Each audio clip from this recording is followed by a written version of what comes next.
राजनीतिक परिस्थिति है, जो आर्थिक हालात हैं, महंगाई जिस तरीके से इस देश के आम लोगों की जान निकाल रही है, बेरोजगारी जिस तरीके से ऐतिहासिक रूप से सबसे ज़्यादा है, और रोज बरोज अमीरी और गरीबी की जो खाई बढ़ती जा रही है। एक तरफ तो कुछ लोग दुनिया के सबसे अमीर लोग बन गए हैं, दूसरी तरफ स्थिति ये है कि दिनों दिन पर कैपिटा प्रति व्यक्ति जो जीडीपी है उसका हिस्सा घटता जा रहा है। खरीदने की सामान को, जरूरत की चीज़ों को खरीदने की आम लोगों की शक्ति कम होती जा रही है।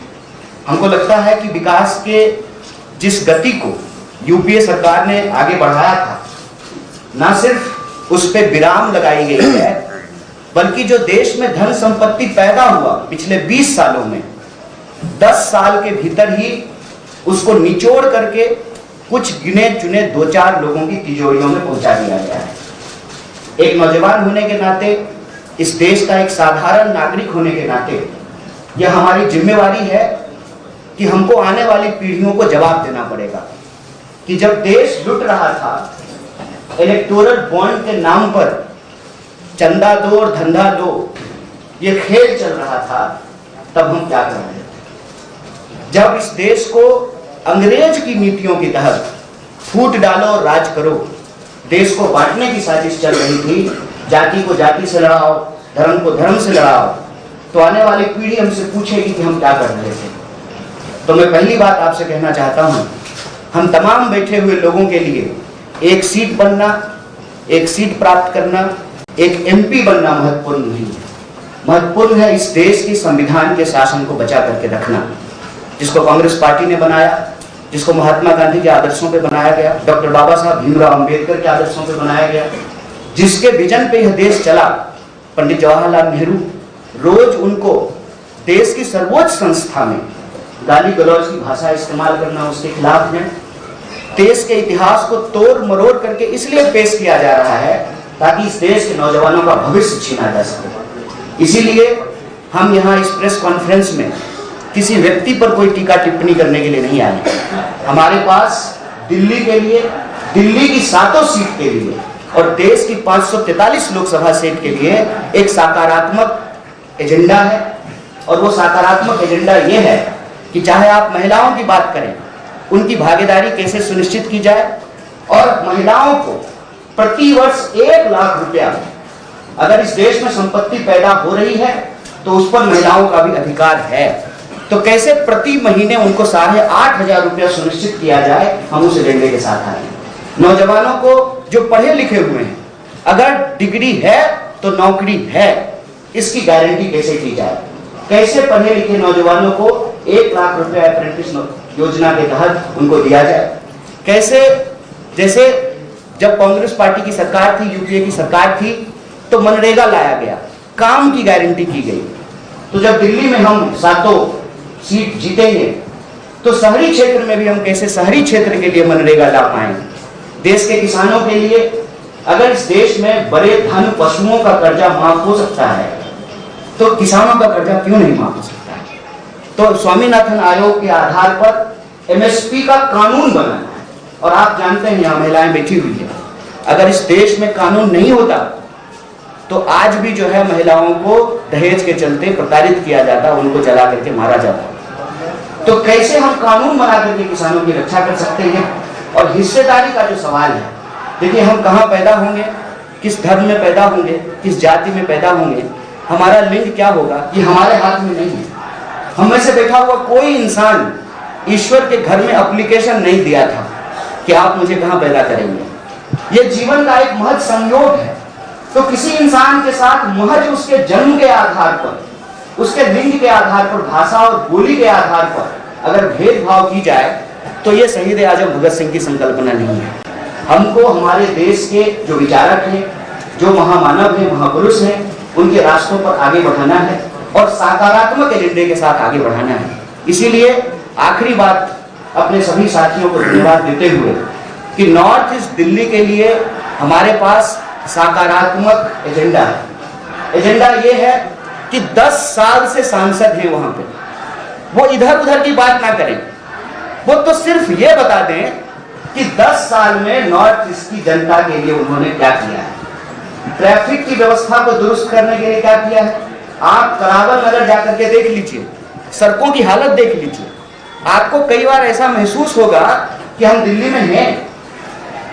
सड़कों की हालत देखिए, जो वहां पे विकास के कार्य हैं, कितनी जगह पे सांसद महोदय के नाम का पत्थर लगा हुआ है। और आपको मालूम है, दूसरे के मकान पर अपना नाम लिखने में माहिर नहीं है लोग। अगर ये कुछ काम किए होते तो एक करते 50 गिनाते। अगर इनके पास गिनाने के लिए एक भी काम नहीं है, इसीलिए ये समाज के अंदर नफरत फैलाने का काम कर रहे हैं, मुद्दों को भटकाने का, गुमराह करने का काम कर रहे हैं। हम उनके इस मुद्दों के भटकाने और गुमराह करने की साजिश में नहीं फंसेंगे। जो हमारी लोकसभा के, नॉर्थ ईस्ट दिल्ली लोकसभा के जो आम लोग हैं, चाहे वो किसी भी जाति समुदाय के हों, उनकी शांति की व्यवस्था करना, उनकी एकता को सुनिश्चित करना और उनके जो रोजी रोटी का सवाल है, उनके जो काम काज का सवाल है, उसको हम लोग सुनिश्चित करेंगे। इसी एजेंडे के साथ एक बार पुनः आप सब लोग आए, खबर किए, इसके लिए बहुत बहुत धन्यवाद और हमारी बीपीसीसी को बहुत बहुत धन्यवाद। अरे ये बंद कर दो भाई, ये खिड़की आवाज आएगी बात से। अरे ये बंद करो ना नरेश।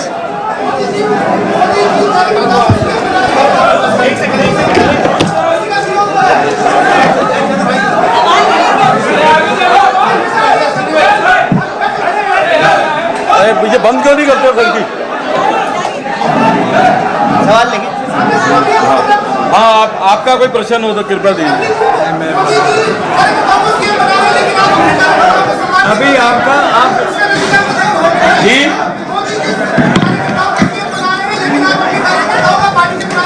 देखिए, कार्यकर्ता को आवाज उठाने की आजादी इसी पार्टी में है।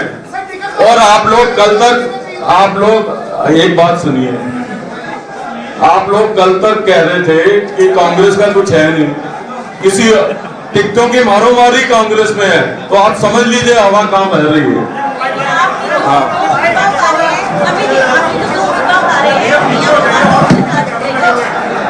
आप एक और कर रहे हैं कि बाहर जो कार्यकर्ता जुटे हुए हैं वो लगातार जहां पर देखिए, कोई उम्मीदवार हो, सब लोग खुश नहीं हो सकते, कुछ लोग नाराज होंगे। एक बार चुनाव शुरू हो जाएगा तो कांग्रेस के तमाम कार्यकर्ता काम करेंगे और पार्टी में इनडिसिप्लिन की कोई जगह नहीं है। लोकतंत्र में हम सबकी बात सुनते हैं और जब तक चुनाव में नॉमिनेशन होके चुनाव प्रचार शुरू हो जाएगा सुनते भी रहेंगे। लेकिन उसके बाद अगर कोई इनडिसिप्लिन करेगा तो उसको पार्टी के हिसाब से कार्रवाई करेंगे। लेकिन निश्चित तौर पे आप समझ लीजिए, आप लोग सब कह रहे थे कि पार्टी कमजोर हो गई है। अगर किसी पार्टी में टिकट लेने की सबसे ज्यादा होड़ है तो वो केवल और केवल कांग्रेस पार्टी में है, ये मैं कहना चाहता हूँ।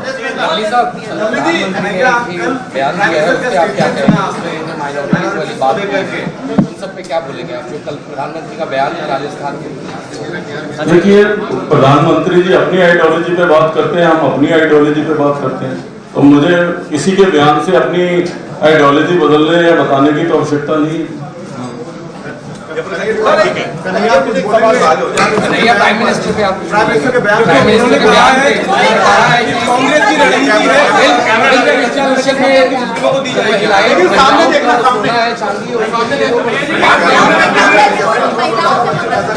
एक पहली बात तो ये मैं आपको बता दूं कि देखिए, ये आपका अधिकार है कि एज ए पत्रकार आप हमसे ये सवाल पूछ पा रहे हैं।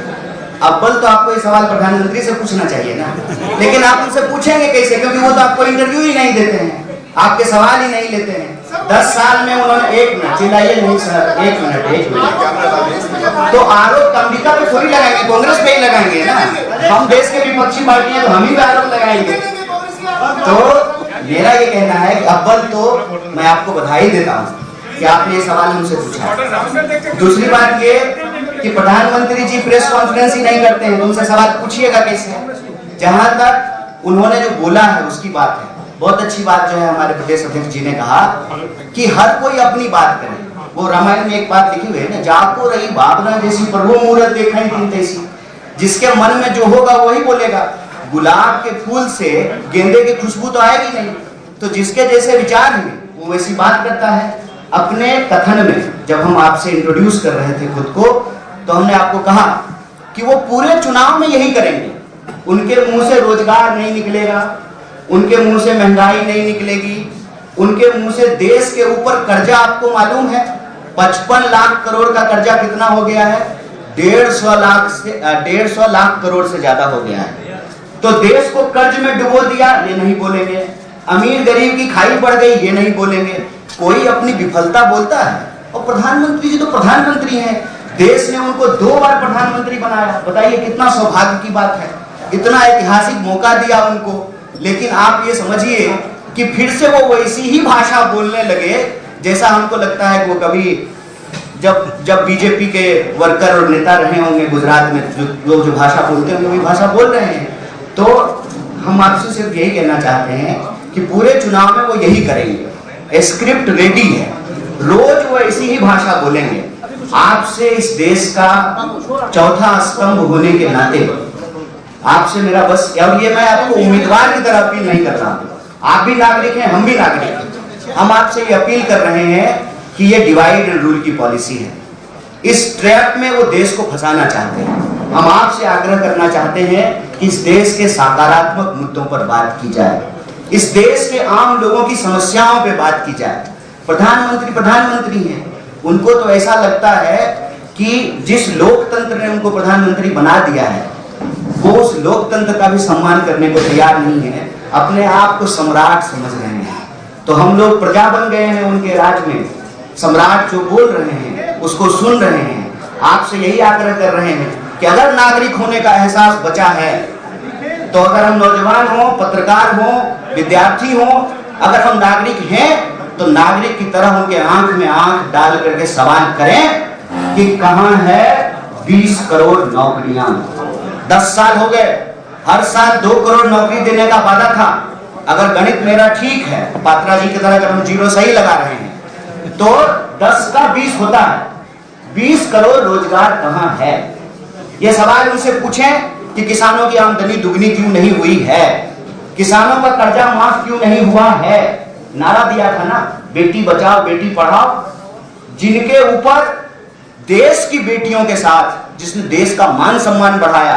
अभी फिर से उस महिला पहलवान का ओलंपिक के लिए सिलेक्शन हुआ है, गोल्ड मेडल जीत करके आएगी तो फोटो खिंचवा लीजिएगा। और आपकी पुलिस जो है उसका जो है बाल पकड़ करके दिल्ली की सड़कों पे खींचेगा, उस पर आप चुप हो जाएंगे। और जिस व्यक्ति पे आरोप लगाया गया है उसको आप जो है मंत्रिमंडल में बिठा कर रखेंगे। अभी जब उनसे सवाल पूछा गया कि आप कह रहे हैं कि संविधान नहीं बदलेंगे, मेरा एक सिंपल सवाल है, भाजपा के जिस नेता ने कहा कि संविधान बदलेंगे, क्या बीजेपी ने उसका टिकट काट दिया, उसको पार्टी से निकाल दिया? तो क्या ये जो है 10 तरह की बात करेंगे? प्रधानमंत्री कहेंगे कि संविधान नहीं बदलेंगे और उनका लोकसभा का प्रत्याशी कहेगा कि 400 सीट दे दीजिए, संविधान बदल देंगे। ये जो दो मुही बात हो रही है ये चिंताजनक है। देखिए, चुनाव हर 5 साल में होता है, देश रहना चाहिए। चुनाव हर 5 साल में होता है, कोई हारता है कोई जीतता है, लेकिन लोकतांत्रिक प्रक्रिया जिंदा रहनी चाहिए। प्रधानमंत्री जो कह रहे हैं यह अशोभनीय है। जिस व्यक्ति को पूरे दुनिया में मान सम्मान दिया गया, डॉक्टर मनमोहन सिंह जी का, अब वो राजनीति में उस तरह से सक्रिय भी नहीं है। 10 साल का कार्यकाल उन्होंने अपना निभा दिया। 10 साल के ये अपने कार्यकाल के बारे में बताने की बजाय कीचड़ उछाल रहे हैं, जबकि झूठ बोल रहे हैं। ये सत्य कथन नहीं है, इस तरह से यह बात नहीं रखी गई। तो यह जो समाज को बांटने की, ध्रुवीकरण की राजनीति की जा रही है, मैं आप सबसे आग्रह करता हूं इसमें उलझने की बजाय देश का जो सवाल है, रोजी रोटी, कपड़ा, मकान, शिक्षा, स्वास्थ्य, सड़क, बिजली, पानी और हम सबका आत्मसम्मान, चाहे हम रिपोर्टर हो, कैमरा पर्सन हो, संपादक हो, रिक्शा चलाता हो, सबका बराबर का आत्मसम्मान है। यह देश सबका था, है और रहेगा। इस सवाल पे हमको टिके रहना चाहिए।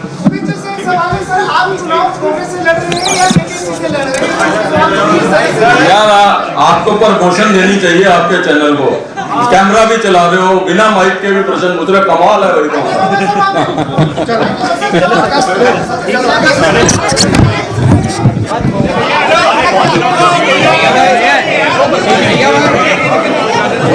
अभी नहीं, 2 मिनट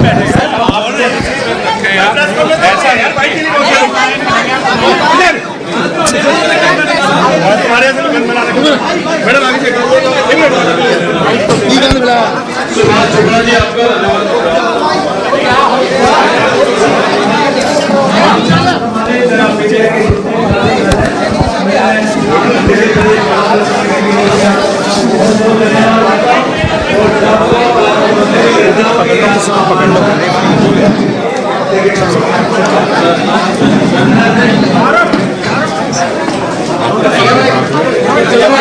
आज सभी पत्रकार और छायाकार मित्र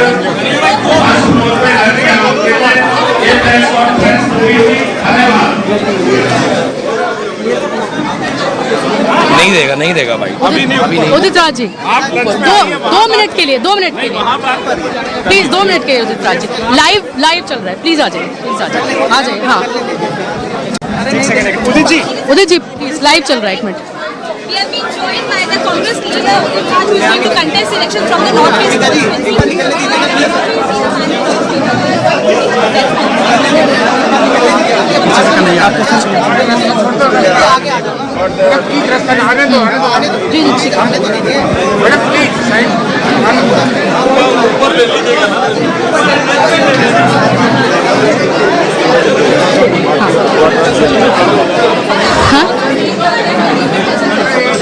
कन्हैया भाई, 2 मिनट के लिए, It's going live. कहिया से चालू है।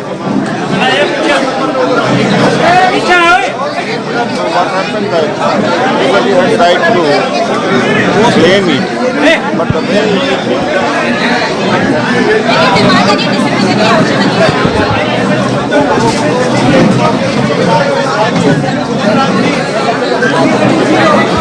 तो अभी प्रेस कॉन्फ्रेंस यहाँ पर अभी ख़त्म हुई है और अभी फ़िलहाल कोई भी जो तीनों कैंडिडेट हैं उनमें से कोई भी फ़िलहाल अभी बात करने के लिए मीडिया से अभी तैयार नहीं है। हम कोशिश करेंगे कि उनसे हम बात करें।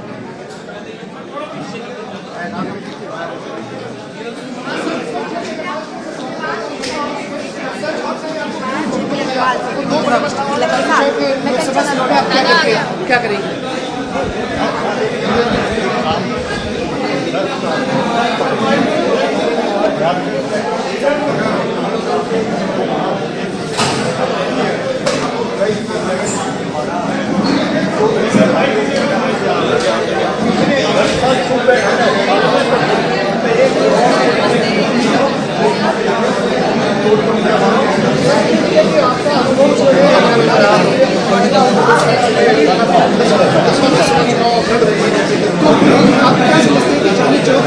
क्या बदलाव आने चाहिए जो कि पिछले 10 साल में नहीं हुआ, वो प्रायोरिटी में क्या हो गया?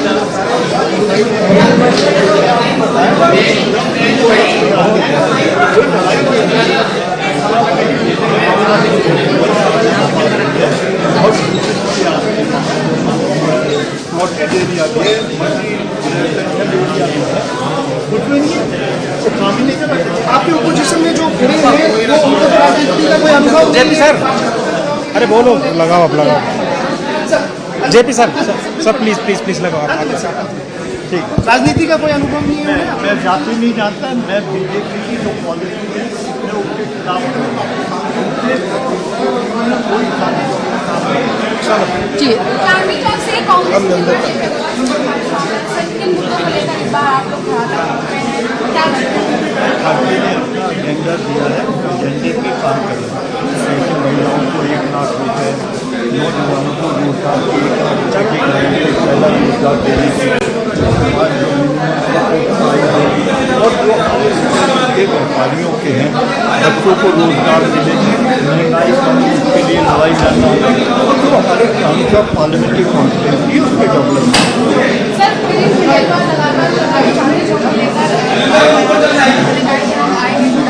होगा, तमाम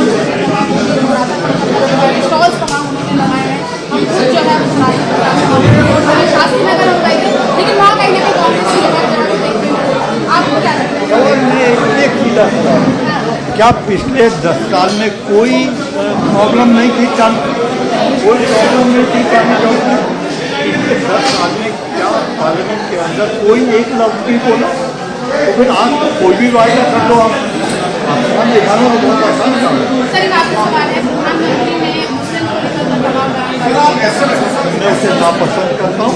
इस तरह की नफरत की राजनीति प्रधानमंत्री के लेवल के व्यक्ति के आदमी को नहीं करनी। और अभी हमारे साथ जेपी अग्रवाल जी हमारे साथ मौजूद हैं, चांदनी चौक से कांग्रेस के उम्मीदवार हैं। जेपी अग्रवाल जी, फिलहाल किन मुद्दों पर आप चांदनी चौक की जनता को कांग्रेस की तरफ रिझाने की कोशिश करेंगे? सर, दिल्ली का कोई भी सांसद बीजेपी का उसने पिछले 10 साल में पार्लियामेंट में कुछ नहीं बोले, और हम वहाँ के लोगों की समस्याओं को लेकर लड़ेंगे भी और काम भी करेंगे। वहाँ के व्यापारियों की समस्या को लेकर भी संघर्ष करेंगे और काम करेंगे। एक मेरा सवाल, तो जेपी अग्रवाल जी हमारे साथ मौजूद थे, हम उनसे फिर से बात करने की कोशिश करेंगे। और प्रेस कॉन्फ्रेंस जो है, प्रेस वार्ता यहाँ पर अभी आपने देखी, तमाम तरह के सवाल कन्हैया से लेकर तमाम लोगों से पूछे गए। जाहिर सी बात है, प्रधानमंत्री ने कल राजस्थान में जिस तरह का बयान दिया है, उसके बाद वो तमाम सवाल पूछने की मीडिया ने कोशिश की, लेकिन कांग्रेस को ने शायद ये डिसाइड कर लिया है कि इन तमाम बातों पर, इन बयानों पर किसी तरह का कोई रिएक्शन उनको नहीं देना है। यहाँ पर भी प्रेस कॉन्फ्रेंस के दौरान भी घोषणा पत्र जो कांग्रेस का है उसी को लेकर यहाँ पर बात करते हुए नजर आए, और जो 10 साल की भारतीय जनता पार्टी की जो सरकार रही है उसकी जो विफलताएं रही हैं उस पर यहाँ पर बात की गई है। जाहिर सी बात है कि यहाँ पर हमने बाहर देखा कि कुछ कार्यकर्ता थे या फिर कोई और ऐसे तत्व थे जो यहाँ पर प्रेस कॉन्फ्रेंस को एक तरह से बाधित करने की कोशिश कर रहे थे, और उदित राज को कैंडिडेट बनाए जाने को लेकर बाहर प्रोटेस्ट भी हुआ है। बहुत कम, मेरे ख्याल से 10-20 के करीब लोग होंगे जो प्रोटेस्ट कर रहे थे। उन्होंने प्रेस कॉन्फ्रेंस को बाधित करने की कोशिश की, और लेकिन फिलहाल आप ये देखिए कि लगातार यहाँ से प्रेस कॉन्फ्रेंस जो है वो ख़त्म हो चुकी है, और अभी उदित राज जी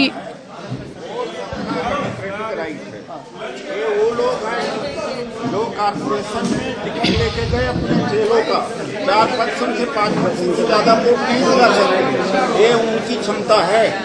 तो एक बात है। दूसरी बात है कि सबका टिकट मांगने का अधिकार है, और एक कहता है कोई बाहरी है। अरे जो साउंड माइंड का होगा वो बाहरी कैसे बताएगा कि 2014 से 19 तक मैं एमपी रहा हूँ। लेकिन पार्टी को इनके खिलाफ कार्रवाई करनी चाहिए, आप कहेंगे? बिल्कुल करना चाहिए, पार्टी एक्शन लेना चाहिए। कल बाबरिया जी के साथ में बदतमीजी किया, आज इस तरह से किया, पार्टी को एक्शन लेना है। कौन है ये लोग? उदित राज जी कौन है ये लोग? जो हाँ हमें नहीं मालूम।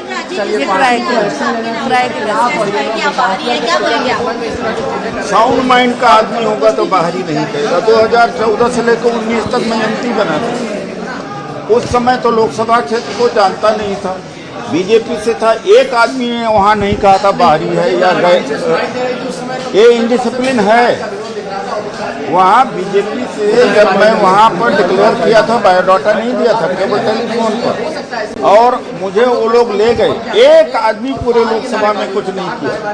उसके बाद मैं सिटिंग एमपी होने के बाद कांग्रेस में आया हूँ। एक बात। दूसरी बात यह है कि आज कांग्रेस को यही लोग कितना नीचे ले गए हैं। 4% कॉर्पोरेशन के चुनाव तक नीचे ले गए। ऐसे एलिमेंट के खिलाफ एक्शन पार्टी नहीं लगी तो पार्टी नहीं उठ पाएगी। इनका कोई जनाधार नहीं। 60 लाख 50 लाख की जनता के मालिक हैं। ये पार्टी का सत्यानाश करने वाले लोग हैं। इनकी कोई हिम्मत, इनके पास कोई जनता नहीं। आपकी प्रेस कॉन्फ्रेंस में डेमोक्रेसी की बात कर रहे थे, लेकिन लगातार उसकी बात कर रहे हैं। आपको क्या लगता है कड़ी कार्रवाई होनी चाहिए? बिल्कुल कड़ी कार्रवाई होनी चाहिए, बिल्कुल कड़ी कार्रवाई। इन्होंने सत्यानाश किया है पार्टी का, लेकिन इन्होंने सत्यानाश, अगर 25-30 साल पहले ग्राउंड पता लगा कि इनकी माली क्या हालत क्या रही तो पता लगता है कि कांग्रेस से लिया कितना है। जो कि चुनाव आता है तो ब्लैकमेल करता है, चुनाव आता है कि आग दिखाते हैं कांग्रेस के लिए किया। इनकी हमारी हालतों का पता लगा लिया जाए कि पहले कैसे थे, 25 साल 30 साल पहले क्या थे, इनके पास में क्या था। कांग्रेस ने कांग्रेस को नुकसान पहुंचा रही है। लेकिन उदित राज से ये साफ हो जाता है कि पार्टी के अंदर जो यानी कि मनमुटाव है। अरे कोई मनमुटाव नहीं, जनता से बड़ा कोई नहीं, जनता से कोई बड़ा। प्रोटेस्ट में आप कैसे देखते हैं? कोई प्रोटेस्ट नहीं है। अगर इनके पास ये होता तो कारपोरेशन के चुनाव में पार्टी के अंदर के लोग इस तरह के सीधा बयान देते हैं और इस वजह से कहीं ना कहीं विवाद खड़ा होगा है। कुछ नहीं है। बताया जा रहा है कि पार्टी की वजह से आ रही है उनके कांग्रेस पार्टी के वर्कर हैं। अब प्रदेश अध्यक्ष, राष्ट्रीय अध्यक्ष एक्शन लें और जो कैंपेन जो कमेटी के चेयरमैन वो एक्शन लें। हम चुनाव लड़ रहे हैं, ये जनता है क्या? जो 4% तक इन्हीं लोगों की वजह से पार्टी खत्म हुई है। नहीं, ये लोग पार्टी को खत्म किया है, जो आज 4% 5% पर लाया है। इनके खिलाफ एक्शन हो जाए आज तो पार्टी खड़ी हो जाएगी। ये रिजल्ट आने के टाइम उल्टा पड़ेगा। नहीं, ये बड़ा फायदा होगा। ये कांग्रेस ये निकल जाएं, ये कुछ लोग निकल जाएं, कांग्रेस का कार्यकर्ता नहीं, ये कुछ जो ठेकेदार इनको निकल जाए तो पार्टी खड़ी हो जाएगी। उदित राज जी हमारे साथ मौजूद हैं। उदित राज जी, ये जो बाहर जो प्रोटेस्ट हो रहा है उसको आप कैसे देख रहे हैं, और क्या ये आपकी प्रेस कॉन्फ्रेंस जो हुई जहाँ तीनों कैंडिडेट एक साथ हैं, क्या उसको बाधित करने की कोशिश किसी तरह के षड्यंत्र की तरह देख रहे हैं आप? बिल्कुल षड्यंत्र, बीजेपी का षड्यंत्र है। बीजेपी के एजेंट हैं ये। वही लोग हैं जो ब्लॉक अध्यक्ष अपना बनवाते हैं, कारपोरेशन का टिकट ले जाते हैं, वो 4% परफॉर्मेंस होता है। इन्हीं की वजह से पार्टी का सत्यानाश हुआ। इन नेताओं को निकाल दिया जाएगा तो पार्टी तुरंत खड़ा हो जाएगी इसी चुनाव में। इनके खिलाफ एक्शन होना चाहिए। ये 50-60 लाख जनता के मालिक हैं। क्या इसका कोई नुकसान आप धरातल पर देखते हैं? इसका फायदा जरूर होगा, नुकसान नहीं होगा। लेकिन आखिर वो कौन से मुद्दे हैं जिनको लेकर आप नहीं, आप कौन से मुद्दों के साथ जनता के बीच में जाने बोल दिया ना। हमने कहा कि वहाँ मेट्रो हमने सैंक्शन कराया था, नरेला तक 2018 में मेट्रो का निर्माण शुरू नहीं हुआ। हमने पार्लियामेंट में कई बार कुतुबगढ़ और बावाना तक मेट्रो की बात उठाई थी कि मेट्रो जानी चाहिए, नहीं गई वहाँ पर। इस बार ये करेंगे। 3 रेलवे के ऊपर क्रॉसिंग ब्रिज हमने मंजूर कराया था जो 2018 में। एक मुंडका घेवड़ा, दूसरा किरारी, तीसरा हमने नरेला में। वो सांसद ने शुरुआत तक नहीं करी। आप ये बताइए, नेताओं के दिल मिल गए हैं क्या? कार्यकर्ताओं के दिल जमीन पे मिल गए आम आदमी पार्टी और कांग्रेस के? मिले हुए हैं। ये जो बीजेपी के एजेंट हैं या जिन्होंने कांग्रेस का लाभ पूरा लिया है, इनकी अगर हालत 30 साल 25 साल पता लगाया जाए तो कितना एक किस हालत में थे, आज इनके बारे में क्या है। इनके बिजनेस व्यापार कितने बड़े हुए, कांग्रेस के बल पर ये तो हुए हैं भाई। कांग्रेस ने दिया है, कांग्रेस को कुछ नहीं दिया, कांग्रेस से लिया है। आज जो कांग्रेस से लेने का काम कर रहे हैं, कांग्रेस नुकसान करने का काम कर रहे हैं। ये बीजेपी का काम नहीं कर रहे हैं तो कौन क्या कर रहे हैं? बहुत शुक्रिया हमसे बात करने के लिए। तो ये थे उदित राज जी फिलहाल, और आपने भी देखा होगा कि बाहर प्रोटेस्ट हो रहा था और बाहरी कहकर ये प्रोटेस्ट जो है वो किया जा रहा है। उदित राज जी का कहना है कि इसको लेकर पार्टी को कड़ा एक्शन लेना चाहिए।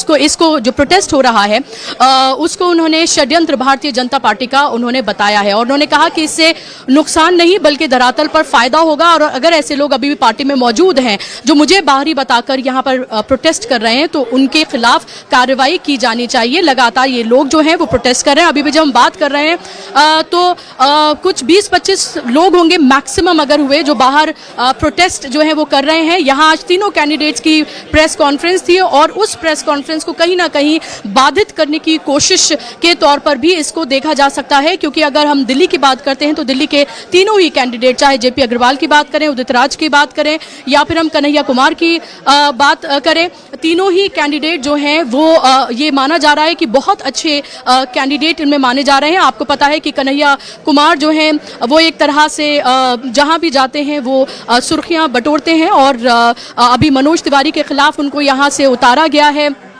उदित राज जो हैं उनको नॉर्थ वेस्ट सीट से उतारा गया है। जो जेपी अग्रवाल जो है वो चांदनी चौक से हैं।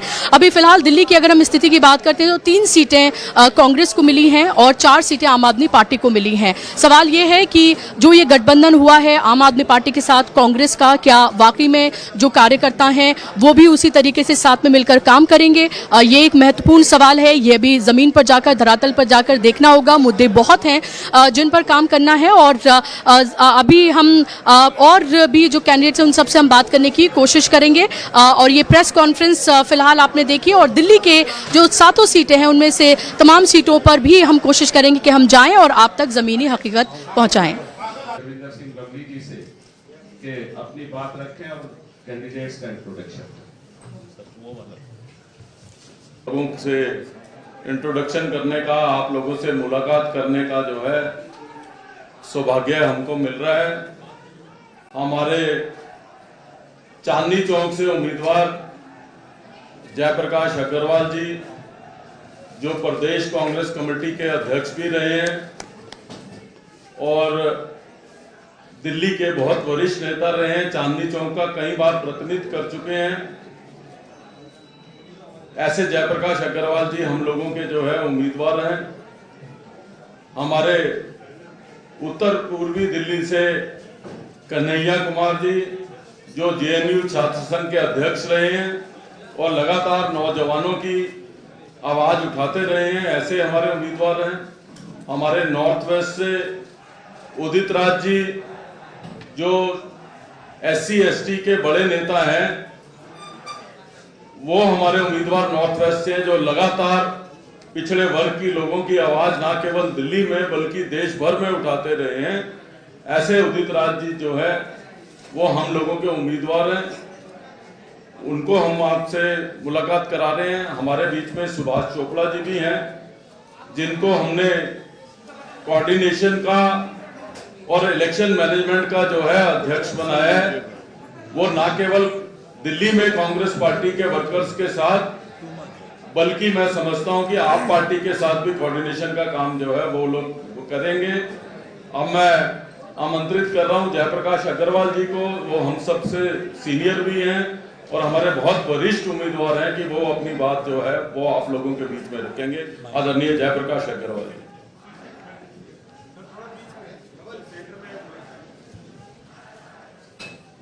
बहुत बहुत धन्यवाद आदरणीय लवली जी, जो हमारे दिल्ली प्रदेश कांग्रेस कमेटी के प्रेसिडेंट हैं। और ये मेरा सौभाग्य है कि पार्टी ने मुझे 10वीं बार लोकसभा का चुनाव लड़ने का मौका दिया है। मैं इस देश से आभार प्रकट करता हूँ पार्टी नेतृत्व का। चांदनी चौक दिल्ली का दिल है और चांदनी चौक पार्लियामेंट कॉन्स्टिट्यूएंसी में शायद कोई ऐसा और उम्मीदवार हो या ना हो, लेकिन मैं ये कह सकता हूँ कि मैं वो हूँ जिसका वोटर आई कार्ड भी आज चांदनी चौक का है। मैं कहीं दूर से नहीं आया। ये मेरा 8वां लोकसभा का चुनाव चांदनी चौक से है। वहाँ के लोगों के साथ मेरे संबंध बड़े घनिष्ठ हैं, घरेलू संबंध है और उनके साथ रिश्ता बनाना मुझे आता था। यही कारण है कि मेरे साथ आज बहुत सारे लोग हैं, बहुत सारी एसोसिएशन है।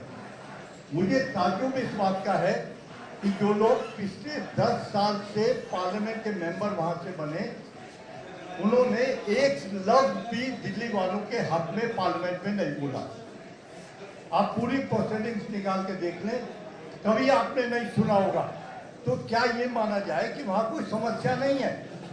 वहाँ व्यापारी भी हैं, वहाँ रिहायशी एरिया भी है, वहाँ पुरानी दिल्ली भी है, वहाँ मल्टी स्टोरी फ्लैट भी है, फ्लैटेड एरिया भी है।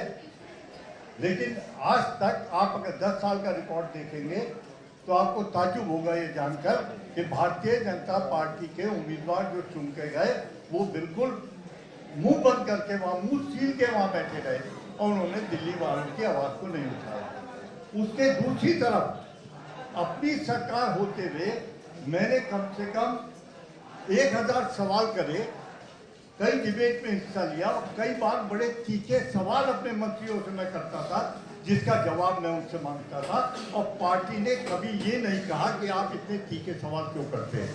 हमें छूट है कि हम अपने गरीब आदमी की, अपने लोगों की परेशानी को उठाएं और उसके लिए डटकर लड़ाई लड़ें। अब मैं ये कहना चाहता हूँ, हमारा जो व्यापारिक क्षेत्र है, जहाँ व्यापारिक लोग हैं हमारे और जो हमारे हमेशा मददगार रहे हैं, जिनकी हम आवाज़ उठाते रहे हैं, वो आज GST से पीड़ित है, वो अपने व्यापार से पीड़ित है। वहाँ जो मार्केट है उसका बुरा हाल कर रखा है इन्होंने। जब चाहे आवाज़ उठाते हैं और ये कहते हैं इनको बंद कर देंगे, इनको यहाँ से शिफ्ट कर देंगे। तो वहाँ एक मॉल बना दी जिसके कारण वहाँ के व्यापारियों को दिक्कत महसूस होने लगी। वो ये कहते हैं आप बड़े माल में जाकर माल खरीदो, उन व्यापारियों से ना खरीदो। तो आज जो भी बात को आपके सामने लेकर आएंगे वो एक झूठ का पुलंदा होगा और मैं उसकी सफाई आपको दूंगा। मेरा काम होगा पहले दिन से अपने क्षेत्र के लोगों की आवाज़ को पार्लियामेंट में उठाना और जोरदार तरीके से उसकी लड़ाई लड़ना। बहुत बहुत धन्यवाद। धन्यवाद जयप्रकाश अग्रवाल जी। अब मैं आमंत्रित कर रहा हूं उदित राज जी को कि वो अपनी बात रखें। आप सब लोगों का हार्दिक अभिनंदन। उत्तर पश्चिम लोकसभा से मैं एमपी रहा 2014 से 19 तक। जो काम हमने कराए, मुनका में घेवड़ा क्रॉसिंग है, रेलवे क्रॉसिंग, किराड़ी में रेलवे क्रॉसिंग और नरेला में रेलवे क्रॉसिंग 2018 में पैसा मंजूर करा दिया, प्रोजेक्ट मंजूर करा दिया, लेकिन 5 साल बीजेपी के सांसद रहे, शुरू भी नहीं कर पाए। संसद में कई बार हमने मेट्रो का मुद्दा उठाया कि बवाना और कुतुबगढ़ तक मेट्रो जानी चाहिए और नरेला तक का मैंने मंजूर करा दिया था अपने समय में। आज भी उसकी शुरुआत नहीं है। मेट्रो फरीदाबाद, पलवल, बल्लभगढ़, सोहना, गुड़गांव, बहादुरगढ़, गाजियाबाद जा सकती है, तो दिल्ली के आउटर और देहात में क्यों नहीं गई? क्या उनका देहात के एरिया में, आउटर एरिया में जन्म लेना कोई अपराध है? ये सुविधा उनको क्यों नहीं दी जा रही? उसकी मांग लगातार है। और एक काम 5 साल में संसद ने नहीं किया। हमने 27,000 लेटर लिखा था 5 साल में, और एक आदमी ऐसा शायद ही होगा जो हमारे दरवाजे से वापस लौटा हुआ होगा जिससे मैं मिला ना होगा, विकास का काम किया ना होगा। और किराड़ी में एक किराड़ी विधानसभा क्षेत्र है, वो जलमग्न रहता है। 55 एकड़ लैंड डीडीए से लेके एमसीडी को दिया कि उसका भराव हो, वहाँ स्कूल कॉलेजेस बने और पानी की निकासी का कोई न कोई इंतजाम होना चाहिए। 1% काम नहीं हुआ। 200 से करीब 200 जिम लगाए थे। कोई ऐसी जगह नहीं है नॉर्थ वेस्ट लोकसभा में, कोई ऐसा गांव न हो जहां हमने काम न किया, हमारा काम दिखता न हो। यही नहीं, 2019 से लेकर 2024 तक एमपी तो नहीं हूं, लेकिन लगातार एज एमपी ही काम करता रहा और क्षेत्र में जाता रहा। क्षेत्र को कभी मैंने छोड़ा नहीं। ये आप जाकर के वहां महसूस करेंगे, किसी से बात करके 2-4% का तो मतलब भगवान में भी या तो चांद में भी दाग नजर आता है, बाकी 90% कहेंगे कि हाँ मेरे लिए इन्होंने इलाज कराया, पुलिस से मदद करी और लाइटें लगवाई, और नरेला का मैं शक्ल बदल दिया था, वहाँ पर फ्लाईओवर भी बनवाया, होम्योपैथ इंस्टीट्यूट स्टैब्लिश कराया, आयुर्वेद का इंस्टीट्यूट, एनआईटी की बिल्डिंग, केंद्रीय विद्यालय की बिल्डिंग वहाँ पर बनवाया। और वरना नरेला की हालत खराब थी। ये कोई ऐसा जगह नहीं जहाँ हमारा पैसा नहीं लग सकता था, वो अलग बात है। 5 साल में केवल 25 करोड़ रुपए खर्च करने का हमारी पावर थी, लेकिन हमने एक्सीड कर लिया। 60 करोड़ का आसपास संसद में किया और 41 करोड़ तक खर्च हुआ। 41-22 करोड़ जो हाईएस्ट इंडिया में। मैं रेटेड 2 साल में सर्वश्रेष्ठ सांसद रेटेड हुआ और लोगों से इस कदर जुड़ा है। इसके अतिरिक्त भी बड़े सारे काम है, क्योंकि उसका डिटेल हम नहीं बता। 4 आदर्श गांव हमने अपनाया और कोई शायद 4 आदर्श गांव न हो। जौनती गांव, माजरा, डबास और खामपुर ऑस्ट्रेलिया, न्यूजीलैंड, पूरी दुनिया से पैसा ले आकर के लगाया हुआ। वहाँ पर फिरनी रोड होता, सारी पाइपों को बदलवाना, टॉयलेट, बहुत सारा फंडिंग पूरी दुनिया से ले आकर पूरे क्षेत्र को डेवलप किया।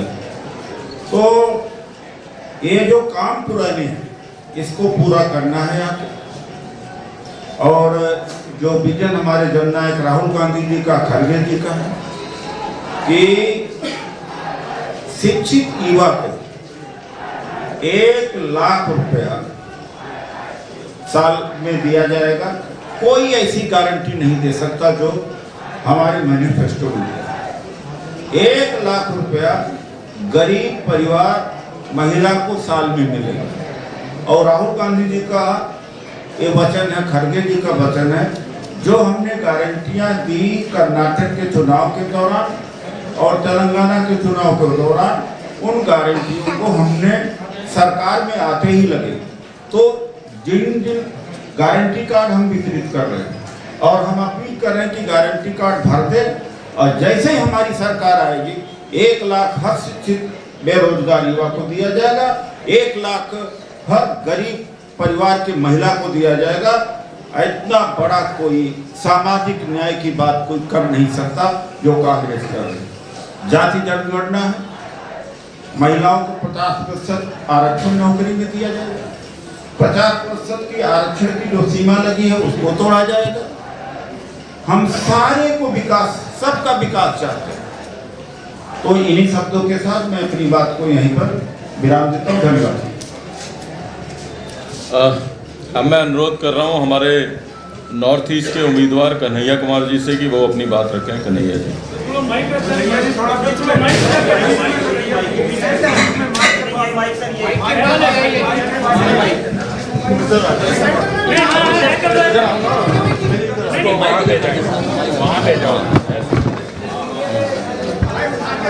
अरे एक ही बात, छोटी बात है क्या?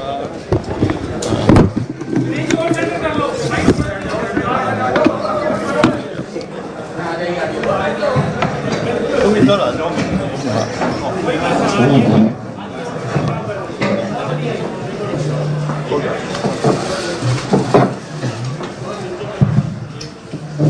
सभी पत्रकार साथियों का और हमारे जो कैमरा के दोस्त हैं सभी साथियों का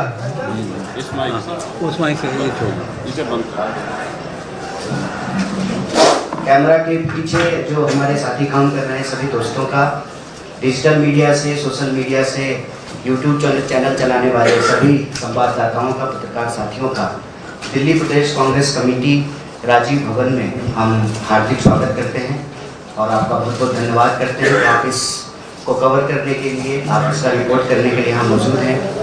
और मैं शुक्रिया अदा करना चाहता हूँ, धन्यवाद कहता हूँ हमारी दिल्ली प्रदेश कांग्रेस कमेटी के सभी कार्यकर्ताओं का, दिल्ली की जनता का, और दिल्ली प्रदेश कांग्रेस कमेटी के हमारे अध्यक्ष लवली जी का, और कैंपेन कमेटी के हमारे इंचार्ज चोपड़ा जी का, और हमारे दोनों वरिष्ठ साथी जो दिल्ली से कांग्रेस पार्टी की तरफ से, इंडिया ग्रुप की तरफ से जो प्रत्याशी बनाए गए हैं, कांग्रेस पार्टी ने जो प्रत्याशी बनाया है, तो अपने कांग्रेस नेतृत्व का कि उन्होंने हम तीनों साथियों को दिल्ली में जो कांग्रेस पार्टी के हिस्से में 3 सीट आई है उस पर एक उम्मीदवार के तौर पे चयनित किया है। मैं सबका बहुत बहुत धन्यवाद करता हूं। और मैं ये सबसे पहली बात कहना चाहता हूं कि हम देश में 543 सीटों पे चुनाव लड़ रहे हैं। हम में से बैठा हुआ कोई भी इंसान किसी एक सीट का उम्मीदवार नहीं है। ये इस वक्त मौजूदा हालात में, देश में जो राजनीतिक परिस्थिति है, जो आर्थिक हालात हैं, महंगाई जिस तरीके से इस देश के आम लोगों की जान निकाल रही है, बेरोजगारी जिस तरीके से ऐतिहासिक रूप से सबसे ज़्यादा है, और रोज बरोज अमीरी और गरीबी की जो खाई बढ़ती जा रही है। एक तरफ तो कुछ लोग दुनिया के सबसे अमीर लोग बन गए हैं, दूसरी तरफ स्थिति ये है कि दिनों दिन पर कैपिटा, प्रति व्यक्ति जो जीडीपी है उसका हिस्सा घटता जा रहा है। खरीदने की, सामान को, जरूरत की चीज़ों को खरीदने की आम लोगों की शक्ति कम होती जा रही है।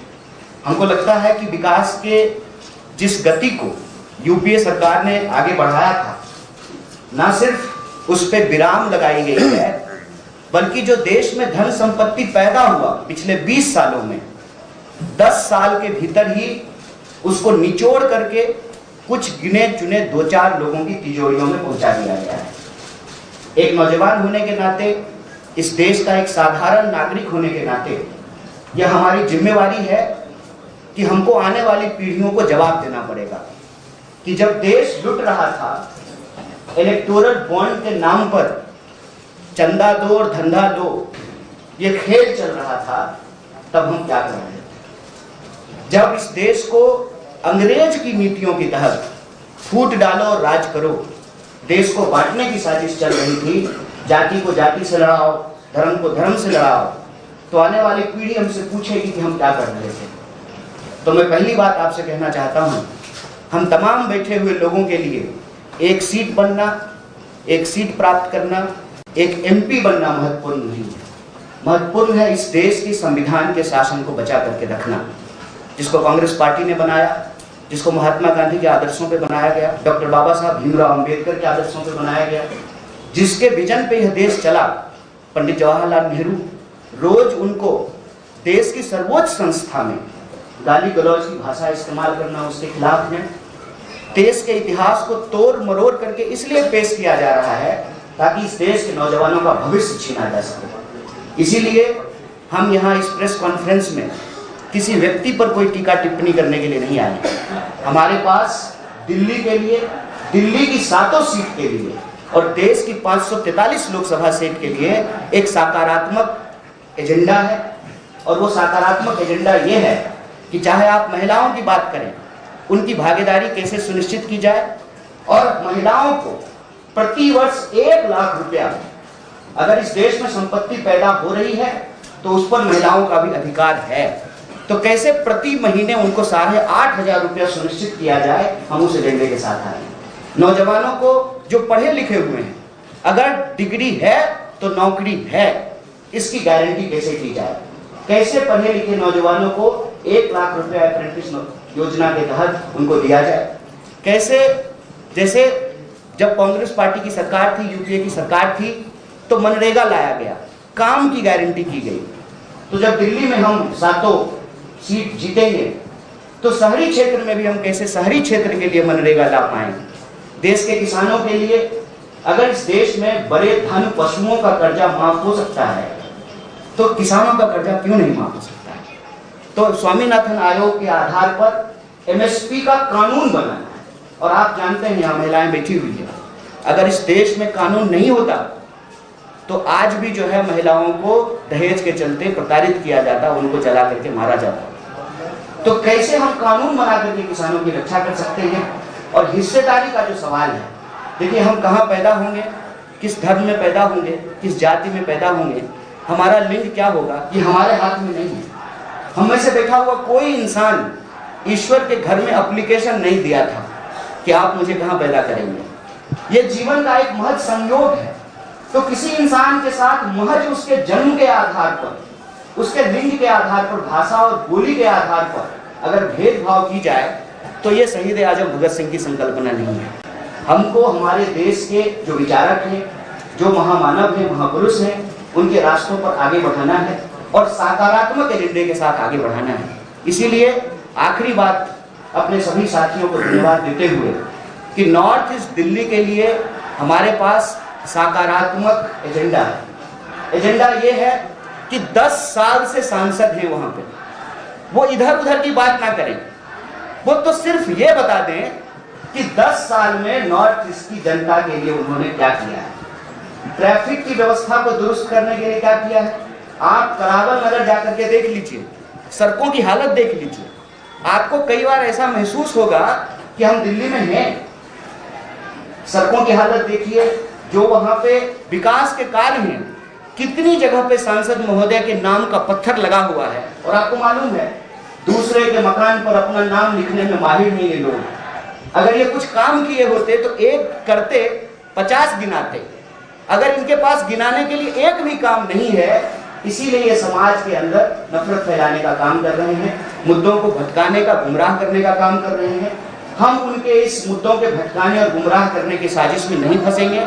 जो हमारी लोकसभा के, नॉर्थ ईस्ट दिल्ली लोकसभा के जो आम लोग हैं, चाहे वो किसी भी जाति समुदाय के हों, उनकी शांति की व्यवस्था करना,